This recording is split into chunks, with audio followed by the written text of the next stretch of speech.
I was always one of the best players. I was better than average for sure. Yeah. But then I got to a team that was really good one year. Okay. And then I was on a bench where I was just like, this is not better than me. So when I'm asking this coach, I'm just like, yo, this player's not this, and it's like, well, he does this over here, and essentially too, like, he's a lockdown defender. So, so he had other attributes. Yeah. So then why did you say you were better? I was still better than him from an overall standpoint. But they needed a defensive specialist, and then they also, your coach probably didn't want to tell you that you guys are playing a lot of games outdoors in the sun, and your eyes are sensitive.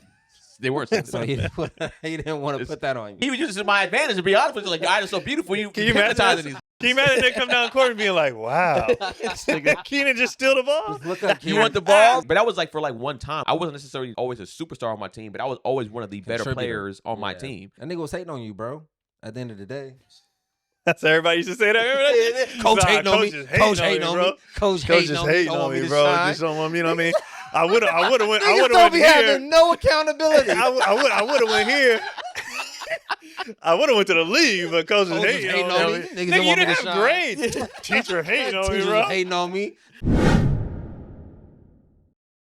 The whole Democratic Party spent all that money. Party with Beyonce. Yeah, just like.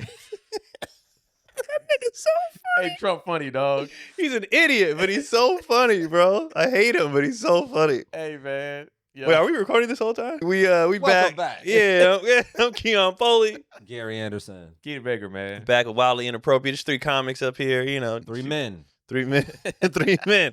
Not giving a damn. I don't feel like we're toxic, though. Variation of shoulder. Toxic? I think there's toxicity in We some have of a us great little range of shoulder width and broadness. It's going in order right now. It is. We're seated according to our shoulder broadness and calf size. For me, my calf size fits my body frame. Now, Keenan don't really have no leg muscles. Yes, I do. My calves aren't like buffed out, but it's just like it's a genetic thing. But it's like my calves and my thighs are proportional to my body. We have a different scale. Yeah, it's scale. That's what it is. It's scale. Yeah. I do that with everything. I do that with height. I do it. My scale is off because of who I was always around. Who are you around? Other athletes and tall. You know, so my scale of what is normal is always been off. Always been off because of who I was around all the time. So like with a regular height, regular shaped, regular, I was like, nah, we supposed to look like this. It's like, no, we're not. Yeah, these are the outliers. That's why y'all do this shit. I have a very outlier perspective, and I just realized this, and that's why I reevaluate a lot of things. So have you been able to lower your expectations in people? Have you been able to lower your expectations in people? No. Well, I realize I'm changing what I deem as normal. Like whether it's how people grew up, how people look, how people shape, people's experiences. Like I'm like, oh no, all my shit has been outlier shit. Like you know what made me look it up?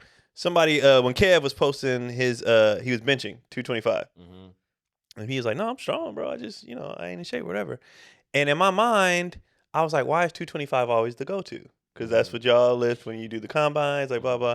And 225 was always the goal for everybody. Like, I could just get 225. So then I looked it up. Bro, 1% of dudes bench 225. That's crazy.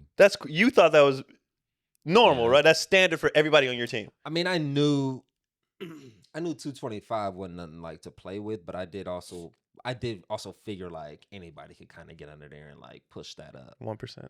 When I was younger, that's what my brain was too. Was like I was like, all right, I want to get to 225. So my goal was to get to 225, and then I got to 225, and then I think I repped it twice. That was it. But I didn't care after that. I was like, well, this was the goal for me. Right. I also too, I was just like, usually if you do something twice, you don't really say you repped it. Just say I did it 2 times. Just moving forward, like that felt. Just moving forward. I just rep that shit like twice. Like, no, hey man, what is a rep? What is a rep? A rep is one, but like okay, all right, we're going to go the definition of what it is. It means repetition. It means repetition. Technically, he repped it twice. He did. I did. But I mean, I understand what you're saying. I know what you're trying to do, Gary. Because I was embarrassed by doing it 5 times. He repped it. Okay, all right. I mean, I don't care. I look at my frame. So like, at the time when I repped that, I was like, what? I was 150. That's who witnessed this? Huh? Ricky? Yeah. Who saw this? No, I know his boy Ricky. Ricky was. That's what I was going to gym with. Yeah, I know. That's what I was going to gym with because I think he had did close to like 400 or something like that. Ricky, big boy though. From what I was told, anyways, too, bench press is a big part of technique also. Because I had a horrible bench technique for a long time, and then when it's not good now because I rarely ever bench. I don't care to bench anymore. But it's like, yeah, I remember my technique being when you can't do something. Usually, I don't even care. I don't know the hog tie nigga. So? I don't know how to bench press. He just hit it to the so. But yeah, I don't. The Ray J? I don't care. I don't care. Yeah, I don't. They're unbreakable. Yeah, I don't care. But just the volume and the the passion in his voice. Sometimes when you get older too, though, you really don't. Somebody asked me the other day on my page because I made a video about a dude saying people were lames in high school. I was like, oh no, there was nobody. So I'm like, that's not a flex to still be, worrying about your glory days in high school. yeah. And I was like, this is coming from somebody who was very popular in high school. That's not a flex. So this girl was like, prove it. And I was like, no. Nigga, like, I don't care to do that. I see what he's saying though. When you I do too. Yeah, when you a lot of times a lot of dudes that were like lame in high school, specifically dudes. Now we talking about That women. stays with you. It stays with you for damn So your I whole gave him life. the benefit of the doubt in the video. I said, or he could be talking about the people where you can tell, oh, you was a loser. That's why you act like this. That's who he's mostly pros. But I was like, there's some people who really do hold on to the glory days of high school. Like, I was the man back then. Okay, what are you doing now? Because I said the bigger flex is if you were lame back in the day and you dope now. Like all around, not just financially or whatever. I feel like a glow up is better than being cool then and then peaking. It depends on what the glow up is, because a lot of those red pill guys were lames in high school or lames growing up, and then they will say that they blew up now because they got money, they get women now. But I don't necessarily think that's even a full glow up if you're still like no, not them. They're still angry, so they're still losers. They're still lames. But that you can't tell them that. But what is a loser? What does that mean? When I feel like a loser is somebody age of mental health where we're all struggling. I don't give a fuck. In different aspects. I feel like a loser is somebody who's not confident in who they are. Like when you're doing that stuff, it's because deep down you ain't got it. So is a loser aware of that, or is a loser ignorant to sort of the root cause of his loserness? I think people be aware of what they're doing. Okay. And it's funny because I don't know, because so they're trying so hard. I think the definition of loser is so Yeah, weird, because it's like scope. when you were a loser in high school, is somebody that probably had no friends, and didn't get no girls. A loser that we're older now would be like somebody that's like essentially, I would call somebody a loser if you are putting somebody else down because you're not confident in yourself. So that's what I'm saying. But that's you see how that's kind of I think as I became an adult, my loser my loser definition changed. shifted. Yeah. And now it's like dudes or women too, people who are trying so hard to be something they're not, are not confident, and just it's like, yo, what are you so what would you what call are you doing? And because of that, you do fuck shit. Like you do shit that's like, that's not cool, bro. So what would you call what we called losers back in the day? What would you call them now then? If they're not your definition of a loser. I mean, now it's like A most lame? of us don't want friends. Yeah. like you get That's older true. and you don't want I friends. don't or like a lot of hell of motherfuckers, people bro. around. Yeah, Yeah, now you're just an adult. Yeah. like, now you just want your peace in your So time. they were ahead of their time then. Yeah, it might have been. There you go. They might were have ahead of been. their time. There you go. They might have been. Yeah, he was like, he had that understanding, like, y'all not gonna be friends. Yeah. As soon as we graduate, you know that, right? Yeah. You're gonna have Y'all some new gonna friends break in up. college. You know that? And those friends gonna start. You gonna go to this school. She gonna go to that school. Well, it was so- he it gonna was- fuck somebody else. You gonna. Yeah. It's over. It was so cliquey in high school to where you wanted to be in some type of clique. A lot. Well, most people didn't, anyways. Yeah. They wanted to be in some type of clique or be, accepted in some type of way. Felt like you belong. Yeah. Right. Whereas now, it's just like, I don't give a fuck if I don't like y'all people. A lot of y'all, I realize a lot of y'all are terrible people. They're I think losers. That's what it really is. I think when you get older, you realize people that are like the quote unquote cool people, they were never good people. Yeah. Or not never, but like a lot of them weren't good people. So it's just, you go, Yeah. nigga, I wanted to hang around y'all when I was younger. Y'all niggas are terrible.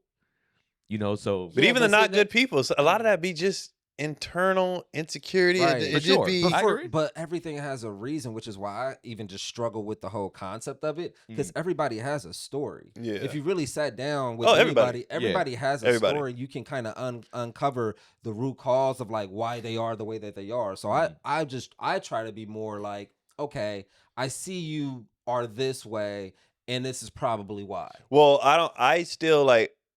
I'll be like, that person's a loser, but I still ask. I wonder why he's like that though. Like I'm still curious into why. Yeah. And like, can you change it? Can you fix it? And it's usually pretty easy to kind of like, okay. A lot of stuff can be changed. They usually reveal it. Yeah. Like, somebody just break because nobody ever celebrated my birthday. Oh shit. There we go. Yeah, and that goes. There back it to, is. Oh, all right. That's why you do that. Okay, that's why. We moved around a lot, and then my dad. Oh, okay, okay. That's why you have a hard time making friends. Okay, that's.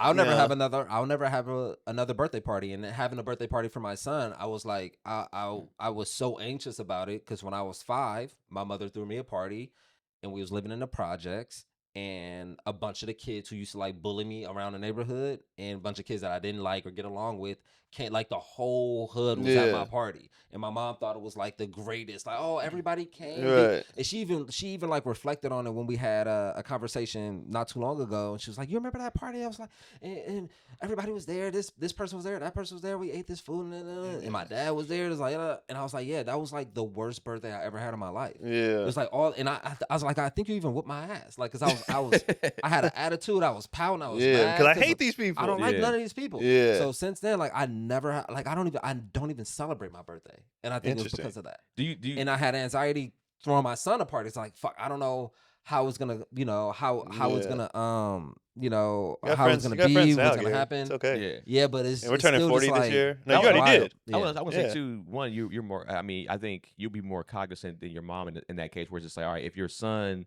It's like, well, I don't really like this person. You're not gonna be like, well, we're gonna still invite him. It's just like, all right, we ain't gonna like this person. But I would say too, with your mom, when you had that discussion with her, did she? Because a lot of times with parents, they don't ever accept what they did as wrong. It's like, well, you're just ungrateful. Was she like, dang, I didn't know that. Like, I didn't even address it. I just let her have that moment because that was like something that really stood out. That was like a peak moment in her life, and I was like, I'm not gonna take that away from you because that was like one of the lowest moments of my life. Yeah. And for her, she probably was like, yo, I was able to gather all these people together. I threw my son a great party. Yeah. Dude, it's kind of hard to take that away. She's not even look at your feelings. She's like, yo, the scope of this looks great. Yeah.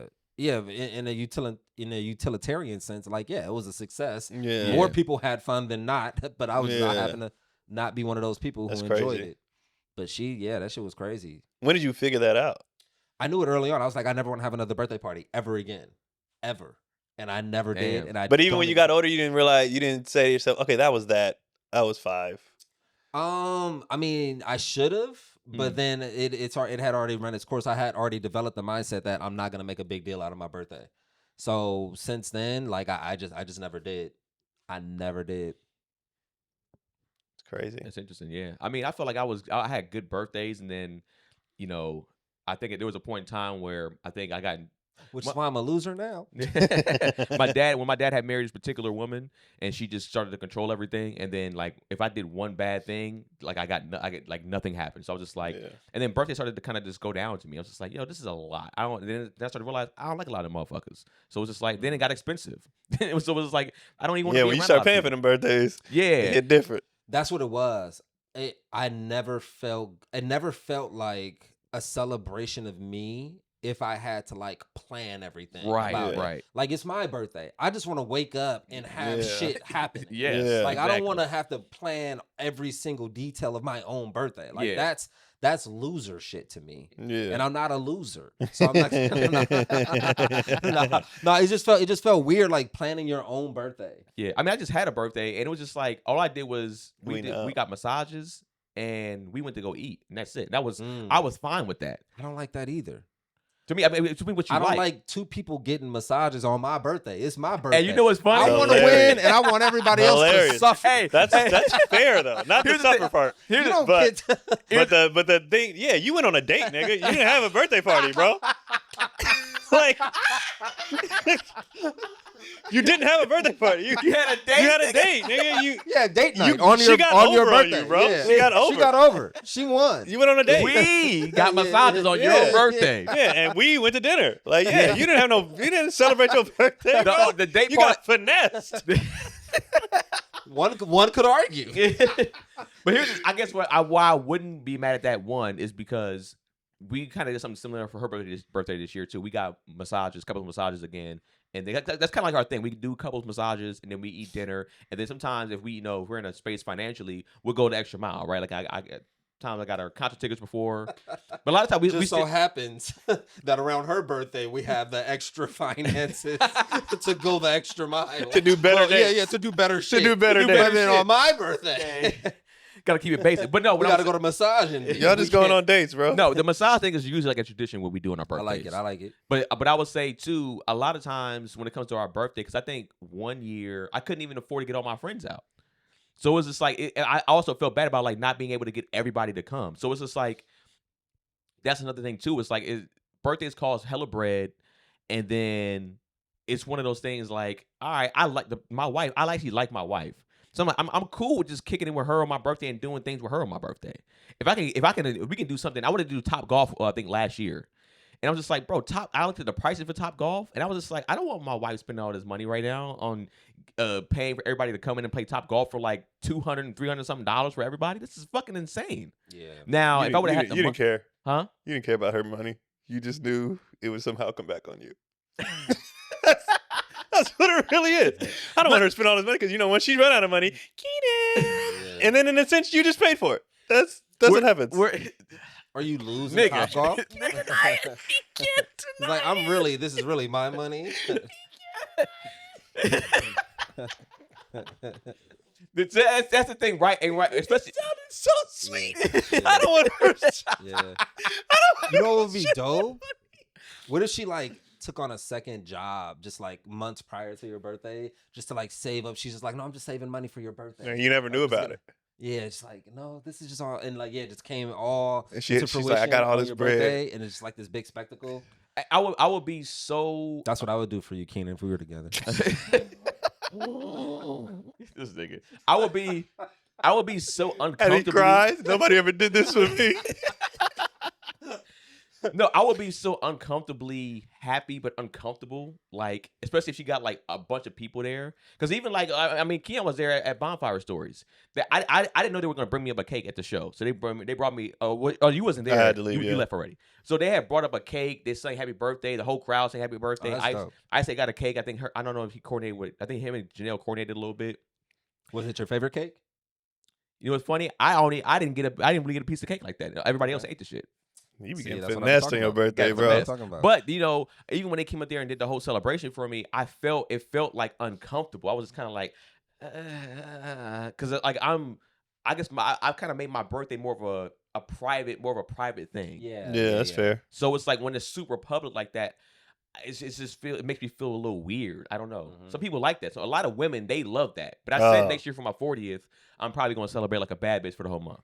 Yeah. But I'm gonna go out and be like, "What up, bitch?" Nah, this is the only year I'm doing a party, and then I probably won't Your do another 40th, one. right? Another one till 50. Yeah. You know what I mean? And then Like, making it as a black man, making it to 40. Parties are weird.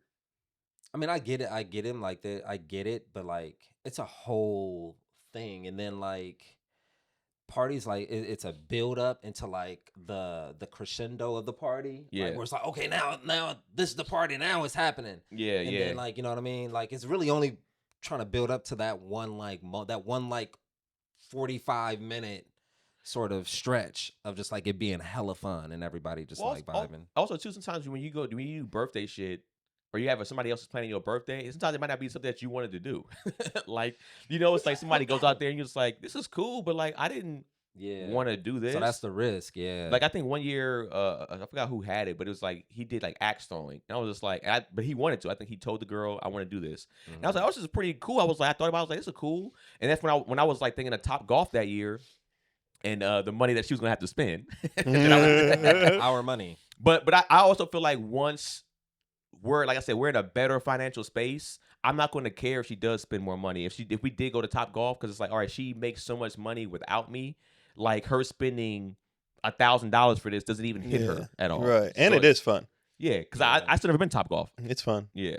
And money shouldn't even be a factor if it's just this one special day, this one occasion. Like If you short on bread, or if you just like, Yeah. all right, if $1,000 or $1,500 is gonna hit you, I'll be like, nigga, nah. Like I'm one of those people that's like, yo, don't spend all that if you know you're going. Like you said, it was really like, yeah, if you know it's going to come back and hit me. Yeah. Hey, nigga, let's just do dinner. Let's just do this thing. We got Groupon for couples massage. Next year, we will be in a better space. We'll go all out next year. Don't trip on it. And we've had good birthdays where we kind of celebrated some good things. So it's like, I ain't tripping. Cotty just sprung a bunch of stuff on me that I didn't know about. And I'm like, well, I'll be out on that water. 'Cause this has to get paid for. And I was like, I didn't know we were doing all that this year. That's interesting. So things have changed? Huh? Communication. Well, no. My mom's 60th is this year. Okay. And next year, sorry. And we're going to Jamaica as a family. Like Okay. Everybody's going. And then Cody goes, yeah. And then, right before that, we're going to Spain. And I said, we are? What? I didn't tell you. I was like, that's not something you just. What? For Keon's monetary taste, he needs for you to just say Spain. Keon needs to know details. Yeah, I'm like, what are you talking about? Like that's so now I'm like, so we're going to Spain and then Jamaica. Who are we? Who has this? Like what? So, but I was as I'm texting my brothers, and because we're trying to figure out our plane tickets, all this other stuff. For Spain or for Jamaica? No, Spain is just we're going with her family, okay. her sisters or whatever. And then I was just like, I'm not gonna complain. It's just one of those things where I'm like, okay, I gotta go get it. Like I gotta. Yeah.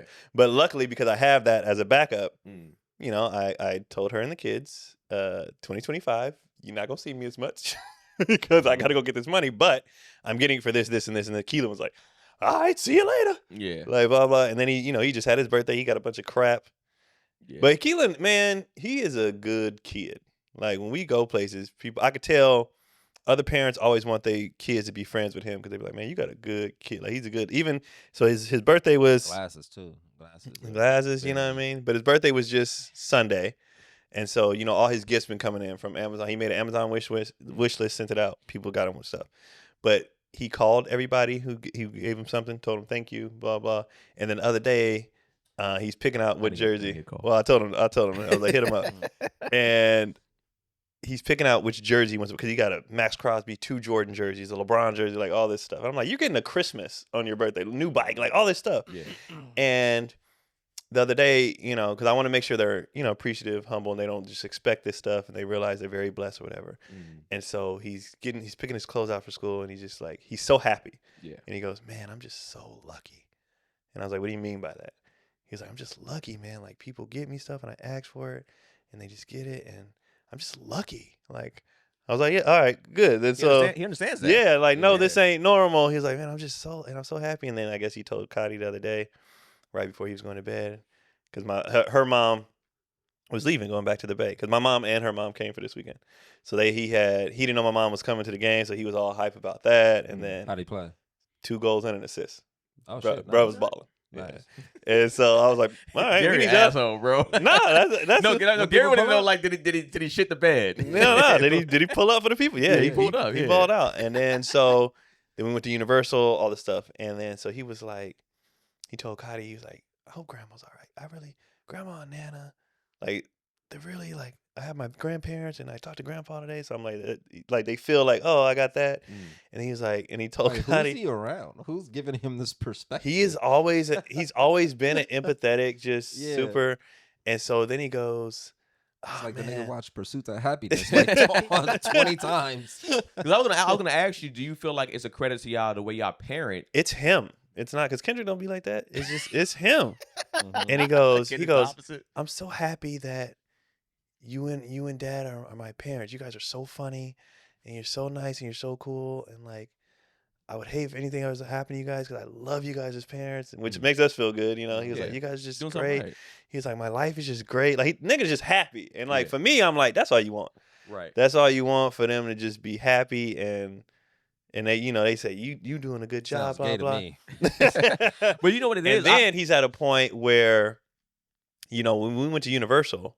He's at this, attached to dad phase right now. Mm. So every time, some rides only have 4 or so, there's 6 of us. Yeah. Every single time. Well, me and Dad will just go here, and you guys, and Kendrick's in his baby phase. So wherever his grandma's is going, because he know they're gonna be. So he like, I'm going with Grandma. I'm going with Nana. Like Kendrick, 6 or 7. 7. He just turned 7. Mm. So he's all about the moms, the grandma. Keelan is like, where my dad going? What he doing?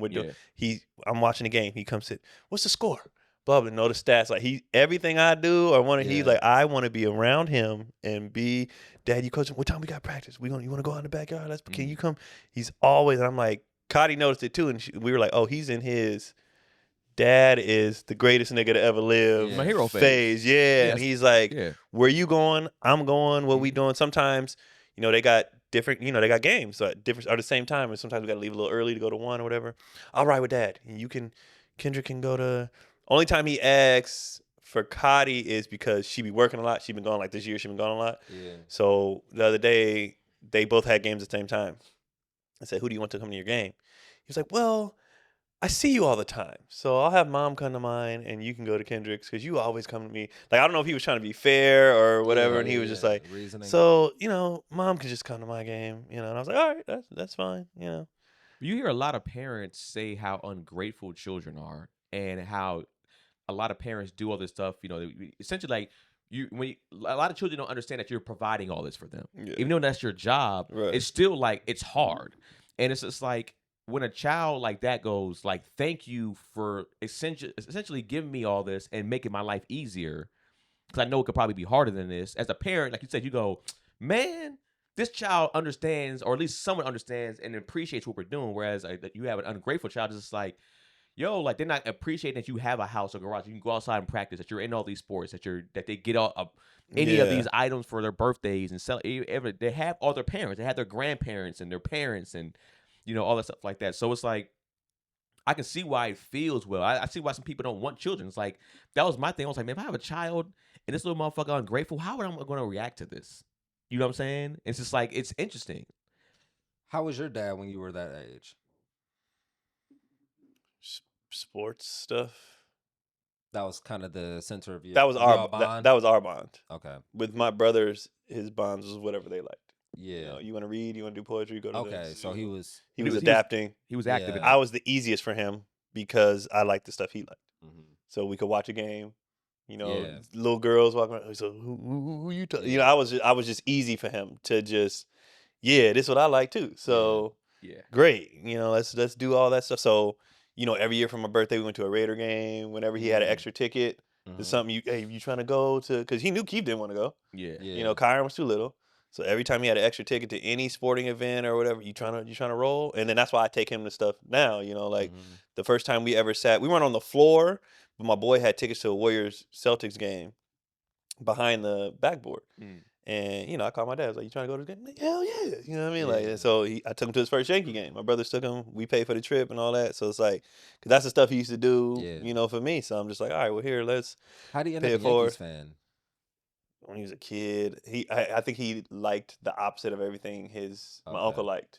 So he was just. Sometimes to his kids, sometimes you might attach yourself to the most winning team at that time. Like when I was a kid, when I just got into football, the Niners were the Niners. Yeah. And I was like, and I just didn't like the Raiders colors like that. I know people like the Raiders colors, but I was just like, this looks so plain. But you have a weird basketball team too, right? Well, a lot of my stuff comes from like my grandparents and stuff like that. So I grew up technically, I guess, somewhat of a Mets fan because my grandparents took me to Mets games as a kid. Okay. And then they're from North Carolina. I've always liked the Hornets because of there you go, the Hornets. Yeah, Muggsy Bogues, and my parents are from from North Carolina. So it's like it's weird, but it's not, because there's an attachment there because of something. Yeah. You know what I'm saying? But from a parent perspective, I know I'm the only one that's not a parent here. I always look at that type of stuff of how the children come out when you see people say they have good kids versus having bad children. And is it because of the time that you spend with the child as a parent? Like, because you were there for a lot of early Keelan stuff. You know what I'm saying? So it's just like, all right. That's why I'm about to tap out. So it's just like, yo, why? Not why, but it's like, it's like, yo, is that indicative to a child being a good child? Is the parents being actively there? Yeah, I mean, I spent a lot of time with them when they were babies. I was there. For the most part. Cotty was gone, so I spent a lot of time with them, shaping, molding, right? Getting all this stuff down, and so even other parents, like when they see how my kids are, especially in public, like I say something, and then there you go, right there. He wasn't feeling good. Well, Kendrick, let me go see what he wants. Y'all continue. But yeah, so what would you say? How do you feel like for like Gary? How do you feel like everything's going with like your little ones? Bad kids are good kids, Gary. do they have a? I mean, they're still kind of young, but do you think they're starting to get more of an understanding of what you and Jess have done for them, or doing for them? Yeah, it's kind of weird where like it makes you question like how come it's not like this kind of across the board for like all parents. Like how come I wasn't able to have a similar experience to this? Like how come I wasn't how come I didn't receive sort of the outward like love and affection? How come that wasn't like poured into me? Like, cause you just see them and they're, I mean, I guess my son he just turned 5 and she'll be 2, but it's like, it's just like you don't want to do anything but like love them and like when you see these little people that you created, and, like hold them, you know what I mean? So it's weird that can kind of switch into you being just like strictly like disciplinarian or like military, like yeah, it's weird. It's weird, and it may be also kind of a testament to the time, but like, how could you not be like super affectionate and like loving towards your kids and also disciplined? Like, you know, the both can exist, and it's something that I kind of address with Jess when we kind of have this conflict of sort of like discipline, like how to discipline or like what this means or what that means, you know, and like where Pilot will be kind of like manipulative in a way with his tears and with this like, I want mommy, like he'll have that whole like episode, and it's like, bro, you know, and I'm trying to tell her like, dude, it's a play, and she doesn't understand, she doesn't think anything is a play, right? Which we'll be in therapy, and the therapist will kind of, you know, validate what I'm saying, like, no, he's playing you. Yeah, it's like, just understand, like, he's not like fully human. Yeah, and he's not fully like tapped into like his emotions in a sense. He doesn't experience emotions the same way that we do. So if he like bursts into tears or have a moment, she'll react differently than I will. Right. I'm like, yo, he's gonna be over that in like 2 seconds. Yeah. Like it's not like a call for like, you know, you to he didn't get super hurt really bad. So it's like, I gotta go over there. He's not that hurt. Yeah. Trust me. Like he's fine. So we'll have kind of like that back and forth of like her really trying to be like empathetic to his feelings and me like being a little more measured and calculated. Like, he's good. Yeah. You know. So it's trying to figure out you know, which is which. I think it's interesting how we talk about like how our parents raised us. It's crazy. And it's just like, 'cause I was talking about like I remember I had a discussion with my dad, and I was just like, you would think we were in a war-torn country. Like, God damn. Why were y'all so hard? I was going to say, even in like, it was environment, right? Because I was going to say, well, maybe your mom was maybe hard on you because you were in a certain type of environment. I need to prepare you or whatever. Or she's just whatever. I don't know, right? But then I was like, I looked at my environment, and we were, I guess somewhat lower middle class. We weren't necessarily in the hood. So it's like, even though my dad is from that area, I was like, as a kid, I was like, Corey had an attitude. I was like, I was a pretty good kid. Like, I was a pretty happy-go-lucky child, right? Yeah. And I was like, there's a lot of things that didn't need to be done to me. And from a disciplinary, you know, or even how you even just treated me. Oh, I figured it out. I just figured it out. Okay, I figured it out. Okay. What it is your parents, it's more about them. It's more like the way that they treat you speaks more to like what they're going through. It speaks more to like their anger towards like their own situation, whether it be like, you know, romantically, like where they are sort of in their romantic interests or in that life. And then also, you know, financially, like, you know, broke people tend to have shorter attention span. I mean, shorter patience. You know what I mean? But I can't say my dad was even on a broke sense for having them, because I would say it's multiple things. I don't think it's just that. I would say that when I talked to my dad and had a deep discussion with him about it, he was just like, I was raising y'all the way I was raised. Right. And the way I was raised was like this type of aggressive. Not realizing that y'all wasn't even in the same situation that I was in, and y'all wasn't probably as bad as I was. But I didn't know how to. I didn't know anything else. I didn't know anything else. I just knew, like, if I got to throw a nigga through a wall, I was throwing through a wall. So I'm gonna throw a nigga through a wall. So it's just like, and he's like, as I got older and y'all started to talk to me about like, yo, you don't have to do that. Like, I'm here. I'm not here to where. There's like, some of my ass whoopings were warranted, right? When we broke into an apartment complex and we started to vandalize shit, that was a warranted ass whooping, right? But if I'm doing something that's small, it's like, nigga, you didn't have to fucking grab me by my throat and throw me, nigga. Like, you didn't have to do all that. So it's like, I think when it comes to that, I think there's multiple different reasons why. And I think it always goes to where, when I see, like you said, you're raised a certain way, and then you're raising, luckily you didn't take how you were raised and do what my dad did. Right, you didn't go, well, this is how I was raised, so the nigga probably got to get socked out, or he got to get whatever. Yeah, you didn't do that. You was like, you know what? I saw how wrong that was. I essentially got that all together and was like, When I have a child, I'm not gonna put them through that. Whereas some parents don't do that. They sit there and be like, "This is how it's done to me, nigga. You got to take this too."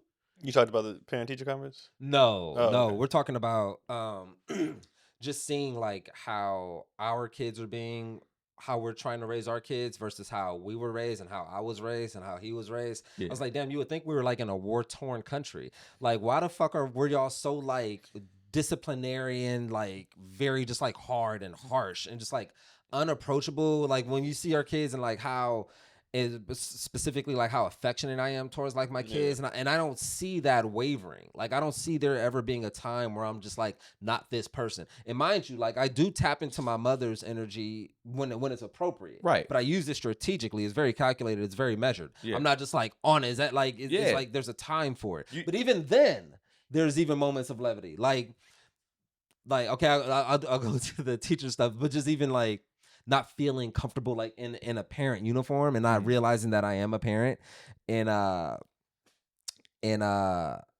like how to kind of like be a parent amongst other parents in moments where you are like you're expected to be like okay, so we had a parent teacher conference with Pilot because he was kind of going he was going down the wrong path. He was making bad decisions. dangerous minds, whatever. No, he was he was roughhousing. He was playing too rough with his friends. So they were trying to get him to kind of be a little more, use his words more and be gentle with his hands. And even just the way that like what I'm kind of taking in from like the whole experience is seeing just like how, but that it's kind of fucked up because now it's going back into like how his teacher communicates with me versus how his teacher communicates with Jessica, and the way that she receives sort of her I don't know, being reprimanded by his, because like I think some parents internalize like, okay, if my kids get in trouble in school, it's a reflection on me, and how I'm parenting, and that's how she receives it. So when she goes to drop him off and he goes into the classroom and his teacher's standing at the door and she's like, "Can I speak to you for a moment? Hey, I just wanted to like let you know that Pilot's being a little handsy with the other kids. So maybe you may want to get on top of that, like as a mother." Yeah. So she internalizes that and comes home or she'll text me immediately like, he's doing this again.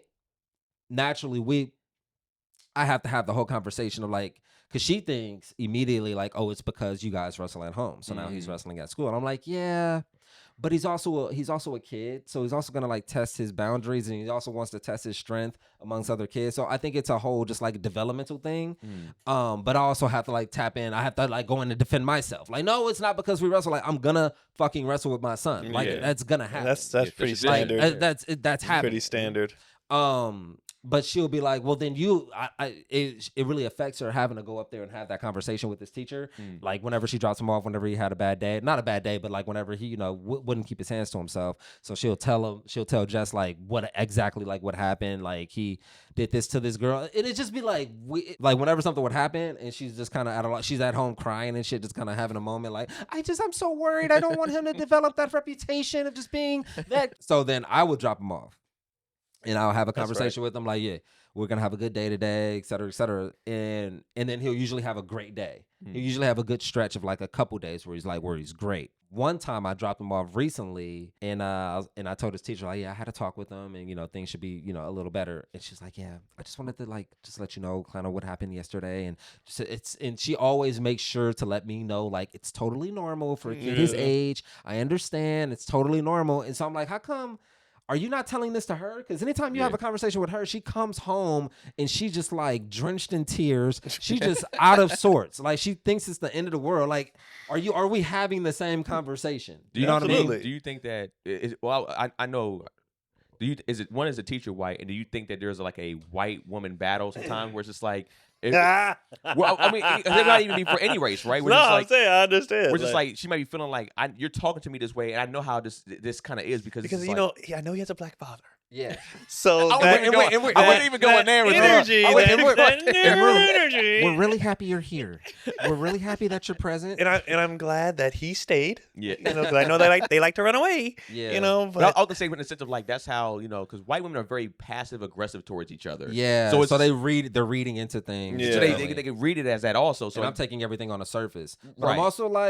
I'm also like, this is all normal. And and even that cadence with teachers that's the normal cadence. You go to any parent-teacher conference, they're like, everything's fine. It's just he's a little behind on that. That's just how they talk. I don't know if there's a class that they take or whatever. That's how they talk because they don't want these parents to freak out because parents suck. Imagine teachers gave it the honest. Were like, look, your kid's a fucking idiot, and they're way behind. This motherfucker's not gonna get past to the fifth grade. We gotta put him in. Now I gotta, and then you want to fight the teacher, Yeah. It's like no, but the fact still remains. Yeah. Your kid's behind. Yeah, you whip I'm my just trying ass to tell for, you. like you bust my lip, but your kid is still behind. Yeah. Your kid is still behind. They're like, nigga still dumb. Yeah. Nose Exactly. bleed. You done beat the shit out of him. Yeah. It reminds me of that Still got a episode, dumb kid. episode Still of stupid. Family Guy when Quagmire beat up Brian for sleeping with his dad, and then he walked out, and Brian was like, "I fucked your father." It's still like I don't care. Like, the facts are the facts. But it's just like it's like they probably have to I think we were talking about before. It's like as a parent, the parents.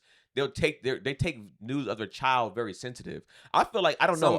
Some parents do. I feel like because I had a homegirl, she was talking about how like her kids are in sports now, and how they're when she's dealing with and she plays sports. She's like maybe because I played sports, like I understand how coaches be talking. Like I understand coaches gonna be like, hey, you need to get on it, get active. Like they're a little aggressive. She's like I played sports all the way through college, so she was just like, this is normal to me. But she's like most other parents. No, it was like, bro, it's they had to have a conference the other day because the parents were like, well, the coach kind of speaks a little too aggressive towards my. It's just like, nigga, this is. I tell my kids, coaches, go harder. Yeah. Like that would be go me harder, too. bro. Yeah, y'all letting him back because he's talented and he's doing good. Nah, I don't care. Be on him. Like get on his. If he ain't doing something right, let him know. Don't let him pass because he's leading the team in goals or whatever. Like no, bro. Like. Demand more out of him. That to me that creates like at least for me when my thinking is it's going to help the mental development of like if your kid is trying to get when they start to go to these elite levels, they're going to be dealing with different things. It's like when I look at somebody like Anthony Edwards, I feel like I don't know what happened, but you can tell he talks like he probably was talked to a certain way, trash talk, because he'd be like, he'll get he's like Russell Westbrook, he'll get aggressive with you. Yeah, like, well, it's where he's from, and because he was, did you watch the starting five thing? I didn't finish. I didn't start the first episode. I didn't finish. Oh, well, you'll see why. His Upbringing, his childhood. He lost his parents. He, what I mean, like his sister had to raise him, and so this nigga has a certain. Yeah, it'd be mothers too, because you remember that Marshawn Lynch issue. Yeah, he said, "Where's his father?" He's like, "Is there a man around?" Yeah. Which can also be like triggering for a woman. Oh, too. for sure. It's I like, can no, understand. he's not fucking around. Like, fuck, you know what I mean? Like, what if he's not around? What if that? That's a whole other situation. I understood why Marshawn was saying that. 100%. Like I don't want to be aggressive, dismissive. but I don't want to be aggressive with you as a woman. I'm trying to. Yeah, but that's so just let me be. Because it's like the dad come, we can get at nigga, we can get down. You know what I mean? Or you'll understand better. Yeah. So it's like because she came in. So he like, because he probably like, I want to punch this bitch in the head, but I can't do that. Or let me talk to somebody who's more rational. I think it's one of those things of like, let me talk to someone who understands the language. Yeah. Right. We're gonna, because you and I, it's gonna be a different language. Yeah. And you're not gonna understand. Right. But if she is sort of the legal guardian in this situation, you got it. You have to be able to find a way. But she was coming to explain your actions. She was coming with so much emotion, and that's why he was just like, well, I mean, if he's out there cussing at kids, then a woman would be like, what's going on? Why are you swearing at my son? That's why are sports. you swearing at the kids? That's the culture. Well, I mean, every sport. I mean, I got it when I got into sports super young. All my coaches cussed. They all, and it was hard F's. Get your fucking ass. And if they didn't cuss, it was funny. Yeah, because it sounds ridiculous when you be like, freak. Gosh, blasted. Yeah, nobody respects that. Yeah, we will clown you. Yeah. So it's just like I know it's just so funny that also too I feel like I'm not gonna be one of those parents like if I know my child is kind of like bad and my child gets called out for doing bad things, I ain't gonna be like my baby would never. I'll be like, got it, nigga. I know this child is what it is. Parents be so protective. and delusional. And this is how I know parents are full of shit, right? Especially in sports. Because they know who the good kid is. Yeah. So you know your kid ain't that. You're right. You know your kid, like you know. Hey, man, that number 20 over there, man, yeah, they know. And you looking at yours and you really think, you telling me he's good as number 20? No. You think he like, come on, bro. Right, Like, but I think they're still talking about sort of the culture because they're in it. And I don't have I mean, I was raised obviously in sports, and I had a variation of different types of coaches. Me too. So I have like the whole spectrum of coaching styles. But I think the issue becomes if that's the only place where they're receiving that type of coaching or that type of messaging getting across to them. That if like you live in a household, which is if you live in a household and everything is calm and everything is like polite, and then you're at school, your teacher's not going to talk to you that way. Right. And then you go out into the real world and you're working in a corporate job, they're not going to talk to you that way. Yeah. So it's like if you're trying to develop kids and you're trying to prepare them for life, then there has to be some consistency, which is why when I was a kid in school, I didn't respect anything my teacher said because they didn't talk to me the way that I was spoken to at home. Yeah. So I was like, if you're not gonna come with that energy, I'm not even. This is laughable. Yeah. I'm like laughing at you. And would you mind putting down your pencil? It's like, what the fuck are you talking about? Like, you know, get your goofy ass out of here. So I think there is a level of because when I was 5, because my birthday. So you didn't have any fear because I mean I was raised by pit bulls, so it was like I looked at it like, but my fear was that at least as a child anyways was like if I act up, I got to deal with them. It's like you come if you teach your because they put more emphasis on the teacher being essentially more important than them at times. It was like if you talk to your teachers the way you be trying to like them people gotta call me. Them gotta call me. And that's the thing. Them people gotta call me. I'm whooping your fucking ass. Yeah. And it's gonna be a problem. So you go, you know what? I'm just gonna when they hi here, you just be like, I never feared any teacher. I feared my dad. Right. But that's why Exactly. why I like sort of the dichotomy of like how Jess her way of messaging versus my way of messaging to our kids because she talks very much like a teacher. It's healthy balance. Yeah, it's a healthy balance. But like I love that is also in the home. Yeah. So they learn how to like respect and honor that as like, well. I used to be offended when Cody came behind me with the soft stuff, but now I like it. Yeah. Even when I'm not over the top. Yeah. Even when I'm just like, my man, bro. Yeah. You know, and Cody's like, well, you know, but that's fine. Right. We need that. Perfect. Yeah. Do that. Yeah. They need the comfort, they need the bring down, they need the. But I also think women just like because they have a higher like capacity to like take on like their kid, like they give them a longer leash in terms of getting away with shit, and I think they just kind of want to. I don't know if they want to see that reflected in sports, but I think they want to. If they know that they can get a message across in the way that they get a message across, they probably have the same expectation in men as well. It's like if I can get it across this way, how come you can't? I think too it's just one of those things like nobody should be talking to my child the way I don't want it. Like if I don't talk to him this way, you don't talk to him this way. Whereas it's like you said when you sports parents are like people who play sports, they're like, hey, if you play sports, we ain't tripping, bro. But then it's also at what point do we change this culture? You know what I mean? Like, I kind of liked it though. I liked it. But it pulls a different when you can play with controlled anger.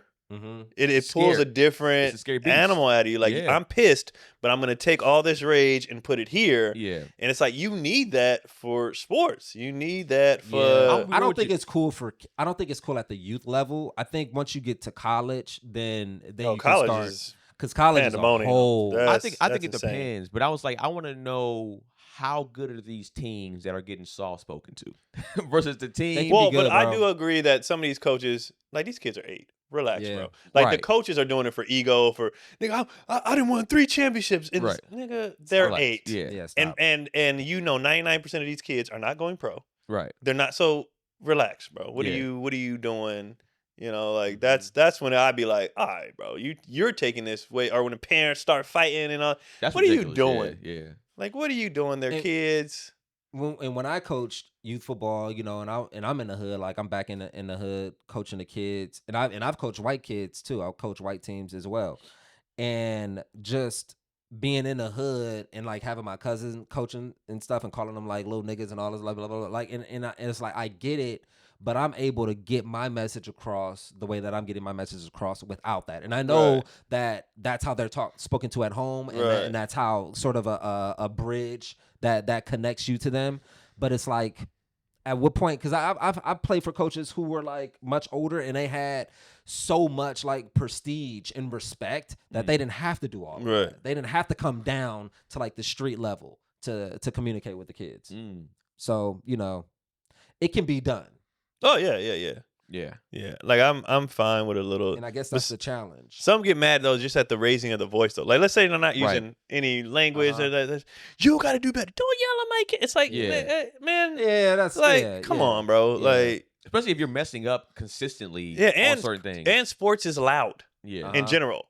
It's the stadium or the arena you're in or whatever. It's loud. Your teammates are loud. The game is loud. Like everything's loud. Yeah. So you're on the sideline talking about it's loud. Johnny. Right. He can't even hear you. But then they're mad. This is what I hate when they're mad at the umpire or ref. This is some kid, some high school kid making some extra money or whatever, and y'all like, you gotta call it. Like, nigga, he's 15, 17. Like he don't give a damn. Or these volunteer dads that are umpiring little league games. Right. Nigga, they don't need to be here for this shit. Like they are volunteering their time for your dumbass kid who's not gonna. That's the thing too. These parents, your kid is not gonna make it. The quicker we don't know. It's a 1%. Yeah, your kid is like, not gonna make it. I get what kind of Gary's saying. It's just like sometimes those kids flip a switch too. So it's just like you never know. But because of the percentages, the percentages, it's just bro. Get in your head that your kid's probably not gonna make it. Yeah. So relax. Like, look at it like it's probably gonna go to high school and it's gonna end there. It does for most people. Yeah, even 3% only go to college. Right. So it's like, yo, relax. Yeah. Like stop trying to relive your glory days. That's the, you know, that's a big part like. Of it too. Calm down. Yeah. But you know, you want your kid to be better than they are, but they're not. Yeah, they're just not. Kids, I think that's too. I think there has to be a realistic expectation of like if you know your child has 2 left feet, they're not fast or they're slow, they're not athletic at all. They're out there for cardio. Yeah. Now on the flip side, I know a lot of fathers who are like, oh, after high school, he's never playing again. All right, they know where their kid is at. They're just there to support. But those dads are calm. But do you think too? Sometimes when they're like, you know, parents are like, well, put my kid in. It's kind of like, well, if I pay, that's a part of it. I paid this money. My child needs to see more than 4 downs. I take it as that's on you as a parent because I remember my dad pulled Keith out of sports because he's like, I'm not going to spend my money because you trash. Because I know this ain't what you. I know. So why? So it's like on the flip side. Well, it's different. You as a parent, Keith didn't want to play sports. It's not. He did, but he wanted the uniform. He wanted the, you know what I mean, like. Yeah. So it's like the parent. You say, I'm spending my money, I want my kid to play. Stop spending your money because your kid not good. Like but they still want them to have the experience. And I think at that age too. But that's why they do the 2 innings, 1 at bat, or the mandatory, 20 minutes in basketball or whatever. And it's a developmental thing because you never know. And it's supposed to be an opportunity to allow kids to try to develop. And it just so happens that some kids are just like light years above. And then we also, as humans, we have a natural competitive nature to want to see and want to be the best. That's what it is too. A lot of these parents, it's not that their kid is bad, especially the dads. They're mad that how come my kid ain't that kid? Yeah, that kid is a beast. Why can't my kid be that kid? That's where you could see it. Like they'd be like, man, look at this dude over here, and mine over here chasing butterflies in it. Like they're like, oh, damn. I don't even understand why you even be mad at that. As if your child, I would just try to look at stuff like that and be like, okay, it seems like my child is occupied by other things. So let me find out what they actually want to do for real, and put them into that. If they're into like, insects or bugs or like science or anything else. I don't mean to say science. That's on the parent. But it's just like a parent has to be more of aware of that. Where I think, as like you said, a lot of parents are living vicariously. Yeah, they're living vicariously. And it's like, yo, dude, this ain't. Well, I mean, there's a part of it that kind of makes sense because you gotta realize how much a parent gives up in their life and just to raise kids, like how much they sacrifice just to raise these kids, and mind you, they probably having kids like in their early mid-20s too. Like so, I mean, that's all I got. Yeah, is it? That's all you got. My thing is too. When I look at stuff like that, it's like, you gave up, but you also made the choice to do this. Unless, of course, you didn't have a choice, we all right? Make choices. So my thing is just like they won't have a choice soon. Yeah. But it's like my thing is like you can't. At some point in time, you got to take that type of anger out of it because it's like you made the choice to have this and be in this situation. Yeah, know it's what I'm not saying? anger. It's just it's just a feeling. Yeah, it's just It's emotion, just a high feeling, emotion, yeah. and sports are emotional. Yeah, it's and very they're just, emotional. And you want to see, yeah. you And everybody wants their it's child to do well. you want your child to do Right. well, but then also if they don't get the opportunity, so there's always sort of a underlying, like, I don't know, maybe they could be, but they never get the opportunity. Maybe Right. my son's not the Mhm. greatest practice player. Yeah. Maybe he just shows up, when Game the lights time, come on. Yeah, so you want to see. But you gotta. I respect the parents that be like, "All right, coach, what do we need to work on?"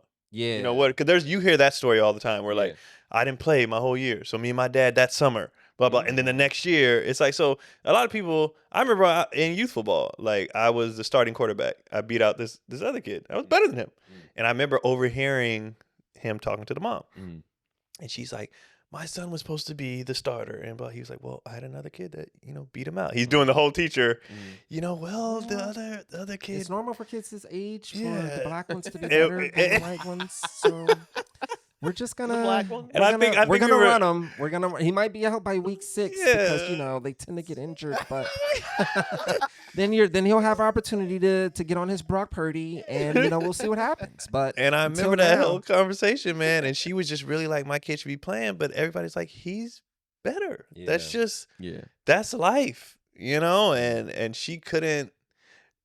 And now I keep thinking about the Marshawn Lynch.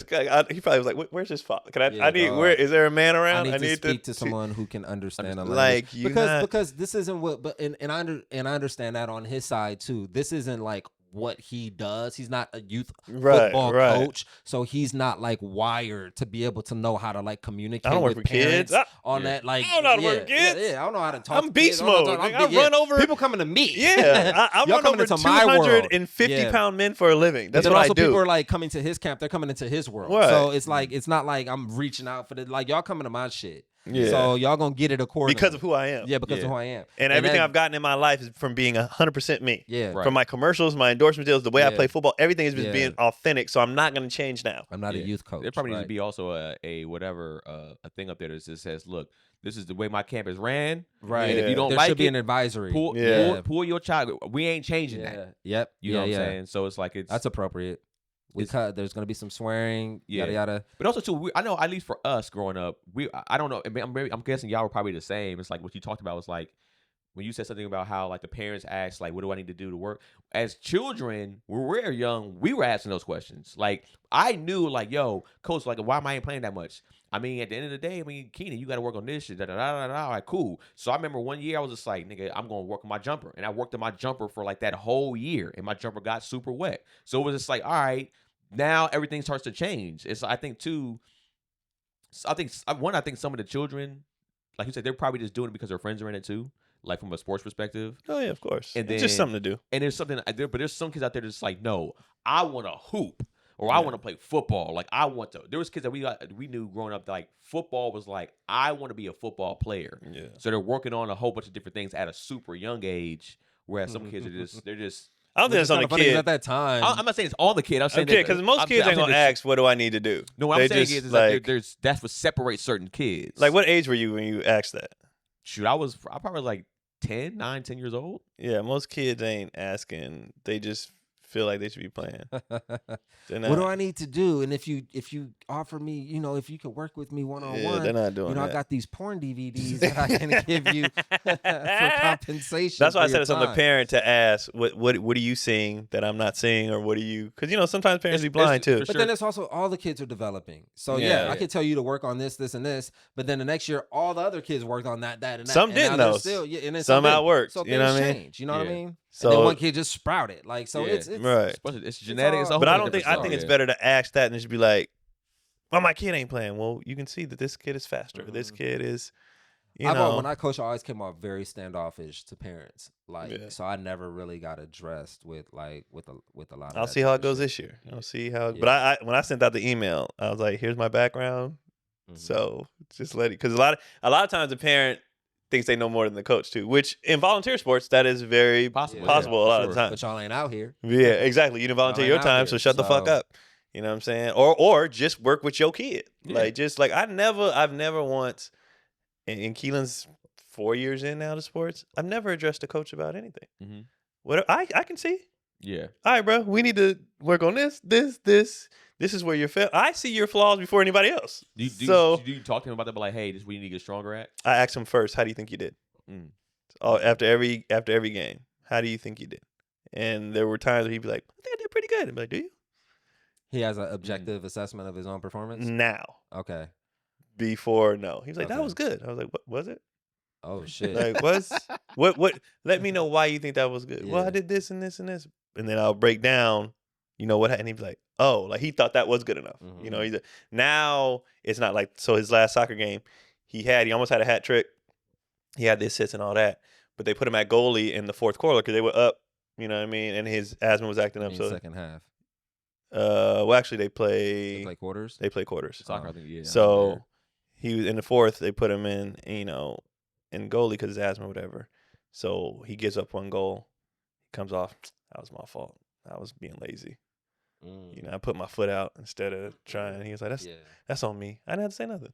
And he wasn't like down on himself. Yeah. He was just like, my fault. Come on, bro. Yeah, like, you know what I mean? He was like, he said, I gave up a goal. Still net one. Yeah. I scored 2. He's like, I gave up the goal. That's on me. You know what I mean? And I'm like, so now he can self-assess himself. Yeah. Now he can, But so now I'm at a point now where I don't get on him as much. I'm more calming him down. You know, like, hey, bro.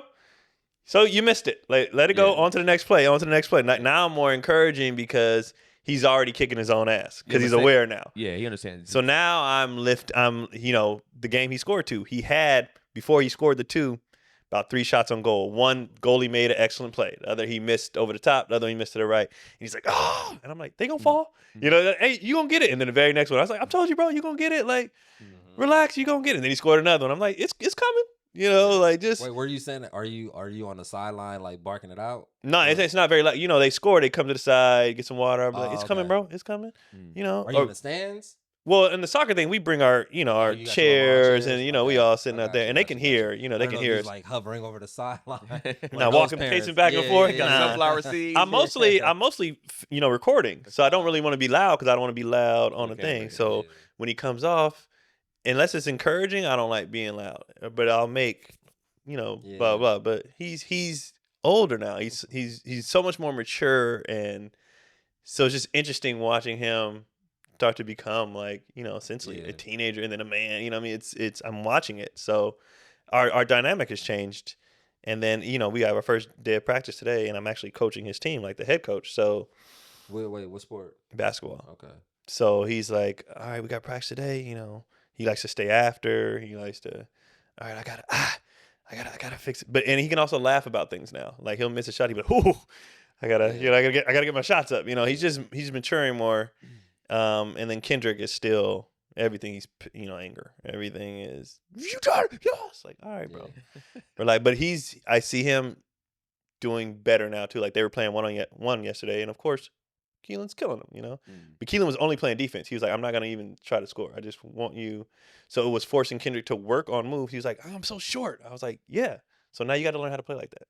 You got to learn. And then Keelan plays me. And, of course, I kill him. You know what I mean? But I let him score. It's always close, And I only play left-handed. I won't even. Because I need him to do things that he don't know he can do. So I guard him certain ways, and he'll do a move he's never done. And he'll be like, oh, shit, because he just reacted. And I'm like, yeah, that's the stuff we're working on. How can I figure out how to do this against somebody who's clearly better than me? Yeah. And I'm like, nobody you play in your games is going to be better than me. So you're already prepared. When you play these little 9-year-olds, you're going to be dogging them because they don't, So I make Kendrick play Keelan, and I make Keelan play me. And then, Kendrick's always losing, Keelan's always losing, but they're getting better. So then they get in their games, and they're killing these kids because these kids my dad's a dentist. Like they don't. That'd be dope if the kids kind of start having their own little verbal sort of back and forth. It's like, my dad's better than your dad. And now the dad's got to play. That's probably not gonna happen, especially out here, because you can see it. Like when I went to pick up the jerseys, the dude, they're like college age kids that run the league or whatever and do the assessments for the kids, or whatever. And he's like, "You coaching this year?" And I was like, "Yeah." He's like, "So where you play at?" And I was like, "That was a lot." He's like, "Nah, I seen you working with your son. I seen you played. I was like, a long time ago. Yeah, I was a college athlete. He's like, I knew it. I knew because I be watching, and I'm like, nah, this dude he can go. And I was like, yeah, but I'm just coaching because during Kendrick's practice, I'm always on the side working with Keelan. Yeah. And so he be watching, and he was just like, nah, you can play for real. And I was like, what? So most of them can't. The coaches, nah, they just be dads. Most of these youth athletes just be dads, bro. They just be because the dads who did play, like I do have a lot of friends that they on the sides, bro. And they're usually either hiring trainers on the side or training them behind, but they don't feel like dealing.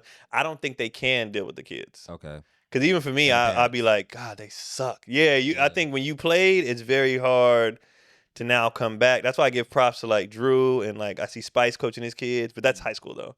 Yeah. But these pro athletes that are coming back coaching these kids, I give props to them because I know they'd be like, bruh. Yeah, it'd be bad. Like when I was your age, this and that. Different mentality. I had a different motor, a different, and you know who got it and who don't and stuff like that. So I think a lot of the athletes for real can't coach little kids and deal with these parents and deal, especially in the rec league. It ain't like it's just AAU or travel ball. That's different. There's a lot of ex-athletes that do travel ball. Yeah. But in rec, it's like, bro, they just parents is signing up. What age is travel ball? I mean, now it starts at, you can do it, I think, like 8. Oh, okay. 8, 6, 7, I think it's 8 under or... Yeah, you have 6U, 7U, like, all that. Right. Yeah. So crazy. that stuff is out of control, but that's a money grab. That's a whole nother... Man. They stealing. They just stealing money from these kids and these parents. If my son do this, he gonna make it. No, he's not. Nah, these coaches be... And now you paying $300 a month to just go play the same teams from your city. Yeah, that's what's crazy. You going to Vegas to play a team that's right up the street. Yeah, that's insane. You're not playing cats from Atlanta or New York. Yeah, that's insane. Like, what are you doing? And now y'all, and the kids aren't learning fundamental. They trying to drop 30 so somebody notices them, and they ranked as a number 1 10-year-old in the country, and it's insane. And I'm like, my boy keep trying to convince me to sign. I was like, they're not doing that until not yet anyway. They get to upper middle 7th, 8th grade. Yeah. Fine. Right now, no. And they're not learning. They're not learning how to play right. And these kids, first of all, their bodies. That's why all these new NBA guys' bodies break down so much. They went through hell. Like, we just played outside. Yeah. We just had regular. They're training and putting their bodies through hell to get to the league, and they finally get there. And then you're like, why are they hurt all the time at 23? Yeah, like their bodies are shot. They went through hell, and then the mental of it all, they never got to do, but I do it all over again. No, you wouldn't. Like, you achieved your goal, but your childhood was trash. It was just that all the time. Balance. Yeah. There was no balance. Damn. We had like an hour and 10. Yeah. So the first time we cut out, we just missed the wording stuff, right? We missed the wording stuff. I could probably I can move some stuff around. No, it wasn't. It never was recorded. It was recorded. If you want to do it now, but I don't know. No, we can save that for because it was so. All right, we were because it's real short. We were just basically talking about how we don't like how people say stuff wrong in their grown adult ages. You don't like how people say stuff wrong. Well, yeah, I like because when people. You're very conformed to the white man's English. You will not waver. For people, don't fuck up the white man's English. On you Keon's can't say. watch. I could care less. That is wrong, and it bugs and me. I say you could say that. It's I couldn't care less. It is I couldn't care less. I couldn't care less. That means you're at the max capacity. You can't. Oh no, the lowest. Capacity you can't care anymore, right? And so, see, you know what I mean? Look, you can't say this. You don't even know what you're talking about. When I say max, that I'm saying you don't have any cares to give. Like that's it. You're at your limit. Yeah. That's why I say max. All right. You know what I mean? But if you say you could care less, that means you got some more to give, and so it's wrong. And then we said the Ellen. Well, I said the Ellen salmon. Stop pronouncing that shit. The Ellen salmon. You don't like when people do that, and I say it's spelled salmon.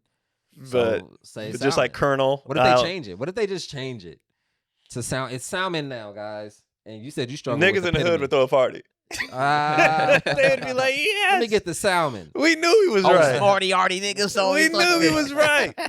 But I mean, ooh, you should do that. I'm gonna do that at a restaurant. I'm gonna order it. And I'm gonna just put it on the server.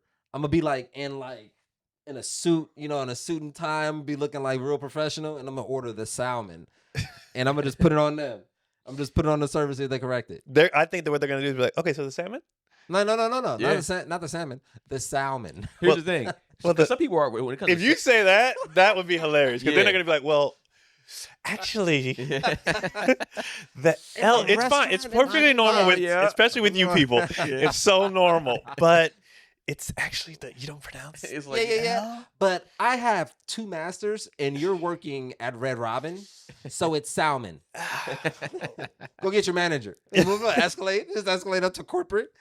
I want this free. I want this meal free. I was attacked. I was made to feel uncomfortable. Your salmon's gonna be getting licked. Yeah, and then and Well, so that's fine, as long as it tastes better. and that's why teachers deserve more. Do teachers deserve more? Well, at first we thought they did. I mean, when people out there making 90,000, I'm like, you get what you Shit. deserve. I thought they were making 30 grand, and then we Yeah. looked it up. This is prior. So what happened was we weren't recording earlier. We had this conversation, and then we thought we were recording. yeah, we weren't recording. So we were like, do teachers deserve more? And then we found out a lot of teachers are making 90 grand, and we was like, but the average, and this is in California, and the average was what did we say? 67, 60. The average starting was like 55. 55, and the average median was 60 something, and was Yeah. like, but and then Livable we wage. concluded that teachers still deserve more because they have to deal with parents. Because they got to do with parents, not necessarily. It's not the kids and the It's the daycare fucking center that they're parents. running, but to deal with the parents of these kids. Or And the some of these kids parents are are absent. trash. There's a lot of absent parents too, so fuck.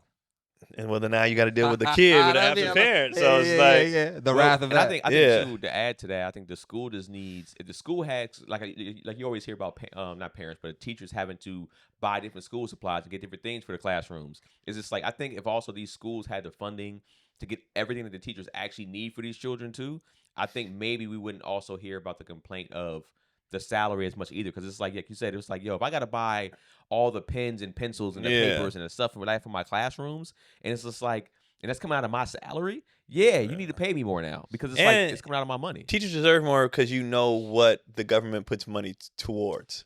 That's really the issue. It's like y'all put money to a lot of bullshit Yeah. instead of the education of our kids. And Right. there needs to be way more money going into education, Well, health, and I all would that say stuff. also too, a lot of classrooms are supposed to be smaller, right? So it's just like Smaller. I was gonna say another word. That's why I said it. I was gonna say shorter. I was gonna say shorter. Smaller. That's why. But it's like classrooms are supposed to be smaller. So it's like if you got a teacher. I remember being in classes where we had like 35 to 40 students absolutely. to one teacher. That's insane for one teacher. It's supposed to be what I think maybe 12 to 15 per teacher or per person. So it's just like I think that's probably what it is too. It's just like, yo, you got me essentially doing double and I'm getting paid single. But to that point, especially at the elementary school age, yeah, there's one teacher, but they always have the parent volunteers. Well, the room moms and all this stuff. I was a teacher's Yeah. aide. So when I was a teacher's TAs aide and all for, that like, stuff with it. So and- like, you would split us. It was I would get like 10 I feel to like 12 you've children. lived so many lives, Keenan. I used to sell porn. I was a TA at one point. I worked on my jumper one year. 1 year? you know, what's funny? All that never grew shoulders, What? nigga. I did all this with no shoulders. Yeah. I did say it when he was doing it. He's like, I remember one year I wasn't playing. And I asked coach, what can I do more? And I was in my head, I was like, I never had to ask that. I was always Oh, really? one of the best players, so I never had Yeah. I never had to do that. Could your father hoop? Nah, I mean that was the thing. Like Corey was always good. I was better than average for sure. Yeah. But then I got to a team that was really good one year. Okay. And then I was on a bench where I was just like, this nigga's not better than me. So I was trying to figure out, I was like, why is he playing over me? That was really the main thing. It was Were like, you delusional, or was he No, better? absolutely not. I was very A lot of politics, man. I was very aware of my skill set, what I needed to work on, and so I'm playing with my brother, who he'll call me trash all the time. So I'm playing with somebody that's like keeping me in check from at least from an ego standpoint. So when I'm asking this coach, I'm just like, yo, this player's not this, and it's like, well, he does this over here, and essentially too, like he's a lockdown defender. So it's just like, so he had other attributes. Yeah. right. So it's just like, all right, Keenan. So then why did you say you were better? I was still better than him from an overall standpoint. But Like they I'm a needed better player than him. But they needed a defensive specialist. And then they also, your coach probably didn't want to tell you that you guys are playing a lot of games outdoors in the sun and your eyes are sensitive. They weren't sensitive. So he didn't want to put that on you. No, he didn't want me to. I mean, if anything, He wanted me to shine. He was using this to my advantage. To be honest with you, like your eyes are so beautiful, you hypnotizing these niggas. Can you imagine they come down court and being like, wow, Keenan just steal the ball? Just look up. You want the ball, Just look brother? up Keenan. So I was like, but that was like for like one time. It's like for the most part, like I wasn't necessarily always a superstar on my team, but I was always one of the better players on my team. So I was like, it was never that issue, but it was like that nigga was hating on you, bro. At the end of the day, that's everybody used to say that. Coach hating on me. Coach hating on me. Coach hating on me, bro. Just don't want me. You know what I mean? I would have went. Niggas don't be having no accountability. I would have went here. I would have went to the league, but coaches hating on me. Nigga, you didn't have grades. Teacher hating on me, bro. Hating on me.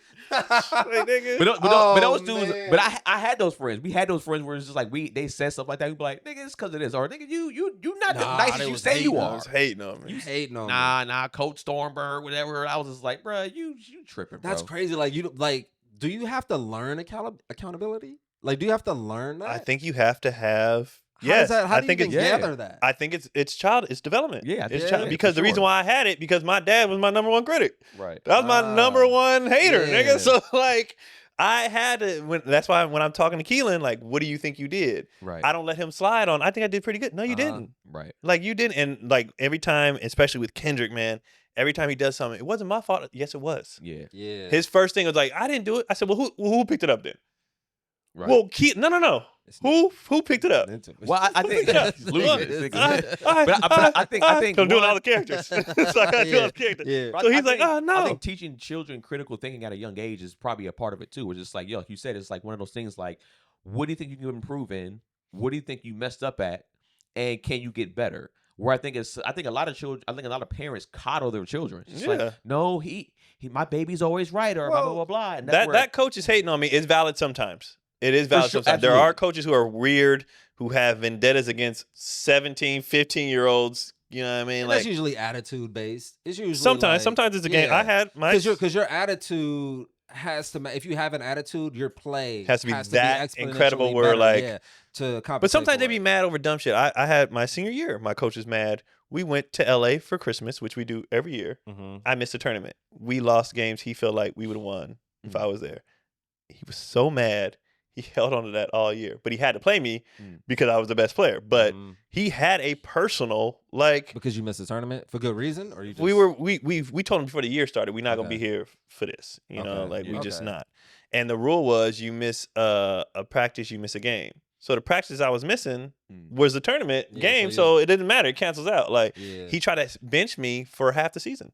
Oh, damn. We went to the school board and everything. My dad had to go up to the school. Yeah, bro. It was a big ass deal. He tried to bench me for half the season for missing that tournament? For missing that tournament. This high school? Yeah, this is my senior year. Oh, and my dad's like, he's got to get recruited. He's got to, crazy. And he tried to bench me for half the season. He would rather, and I remember my dad was like, I was done with him when he said, I'd rather lose games doing everything my way than win games letting other things. And my dad, oh, you're a fucking egomaniac. Yeah. Like you're a weirdo. See, if somebody's senior year too, you don't do that. Like, he tried to. So how many games did you end up missing?